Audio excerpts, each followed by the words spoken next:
Bonjour, je suis Marie-Claire Tremblay, coordonnatrice du Bureau international au Cégep Limoilou.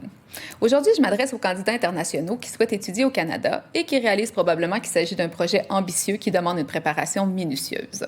Mon objectif est donc de vous aider afin que vous évitiez les pièges et obstacles qui pourraient compromettre le succès de votre projet d'études. Voici donc 5 conseils pour réussir son projet d'études au Canada. Alors, le premier conseil, c'est de bien s'informer sur l'institution et la région.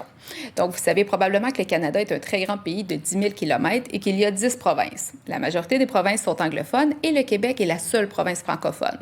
Donc, c'est souvent la langue d'enseignement qui va déterminer dans quelle province vous allez choisir d'étudier. Ensuite, si vous choisissez le Québec, il vous faudra décider dans quelle ville ou région vous souhaitez étudier. Donc, ça pourrait être à Montréal, la métropole, à Québec, la capitale ou encore dans une autre région.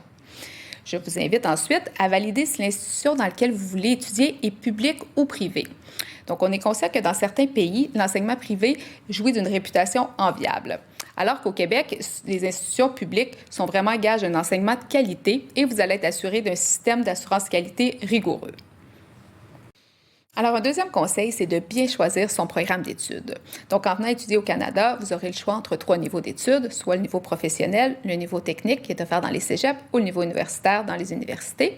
Et pour chaque niveau d'études, vous aurez différents diplômes que vous pourriez suivre. Donc, par exemple, à l'université, vous pourriez faire un certificat, un baccalauréat, une maîtrise ou un doctorat, alors qu'au cégep, vous aurez le choix entre le DEC, diplôme d'études collégiales, ou l'AEC, l'attestation d'études collégiales. Donc, le choix de votre diplôme va généralement se faire en fonction de vos études antérieures, de vos objectifs, vos intérêts et du temps dont vous disposez, puisque la durée des programmes peut être très variable d'un diplôme à l'autre. Ensuite, je vous invite à vous informer sur les possibilités d'emploi pendant la formation. Donc, par exemple, ça peut être sous la forme d'un stage, sous la forme de l'alternance travail-études, de l'enseignement coopératif ou encore une formule comme le parcours formation-emploi qu'on offre au Cégep Limoilou. Donc, dans tous les cas, ça va vous permettre d'acquérir une expérience de travail pendant votre formation et ça peut être particulièrement intéressant pour ceux qui souhaiteraient s'établir au Canada suite à l'obtention de leur diplôme.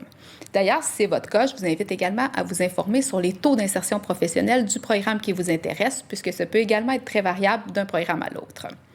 Finalement, je vous invite à élargir le spectre de votre recherche de filière. On réalise que beaucoup d'étudiants internationaux font leur choix de programme à l'intérieur d'un éventail de programmes très limité. Donc, c'est possiblement parce qu'ils ignorent l'existence de certaines filières ou encore parce que le nom du programme n'est pas très évocateur pour eux. Alors, je vous invite vraiment à aller faire des recherches sur les sites Internet des institutions qui vous intéressent pour aller voir l'ensemble des filières et aller regarder quelle est la liste des cours, quels sont les types de professions que vous pouvez faire une fois le diplôme obtenu, parce que vous pourriez faire de belles découvertes. Il existe plusieurs carrières méconnues qui offrent des perspectives d'emploi très intéressantes. Alors, un troisième conseil est de miser sur un accompagnement de qualité. Donc, partir étudier à l'étranger comme ça est vraiment un projet d'envergure et c'est rassurant de pouvoir être accompagné à l'ensemble des étapes. Donc, au moment de choisir votre établissement d'enseignement, vous pourrez poser des questions pour savoir c'est quoi le niveau de service qui est offert pour les candidats internationaux. Ça peut en effet aller de aucun service additionnel à une prise en charge complète. Donc, vous pouvez poser des questions pour savoir, par exemple, au niveau des démarches migratoires, est-ce que vous serez accompagné pour la recherche de logement? Est-ce qu'il y a des activités spéciales qui sont offertes pour les étudiants internationaux avant leur arrivée, pendant l'année? Est-ce qu'il y a un appui pour la recherche d'emploi? Donc, par exemple, au Cégep Limoilou, il y a vraiment un accompagnement personnalisé qui est offert à l'ensemble des étapes et on organise une semaine d'accueil ainsi qu'une programmation d'activités pendant l'année. Et ce qu'on se fait dire de la part de nos étudiants, c'est que c'est vraiment quelque chose de rassurant et qui les aide dans le succès de leur projet d'études. Alors, la quatrième étape, c'est de bien présenter sa demande de permis d'études. Donc, c'est une étape qui est cruciale où malheureusement, ça choque pour plusieurs parce que le permis d'études, c'est le document officiel qui est exigé pour venir étudier sur le territoire canadien, mais il peut être très difficile à obtenir, particulièrement dans certains pays où les taux d'approbation sont très bas.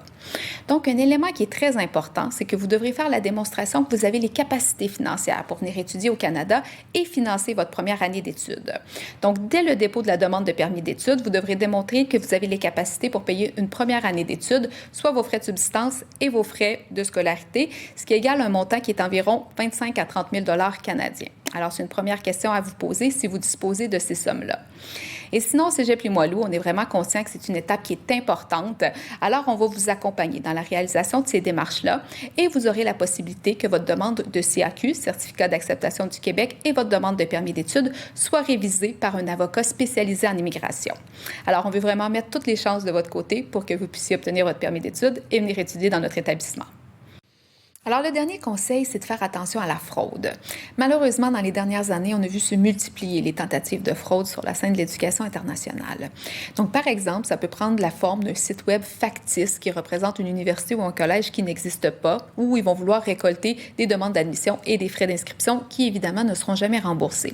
Alors, la première chose à faire, c'est de vous assurer que l'institution avec qui vous êtes en contact est un établissement réel. Donc, pour ce faire, vous pouvez consulter le site d'Immigration Canada qui a une liste d'établissements d'enseignement désignés, des EED. Donc, chaque établissement doit posséder son numéro d'EED pour vous assurer que c'est un établissement réel.